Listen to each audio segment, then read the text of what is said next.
To adjust Samsung Galaxy S25 Ultra screen refresh rate up to 60 Hz to get longer battery life, you have to set the motion smoothness of your phone to standard.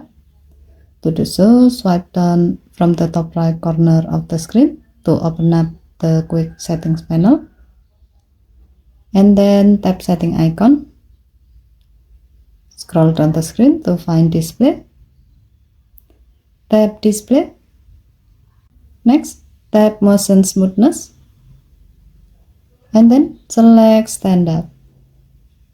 Tap apply button to save your selection and apply to your phone.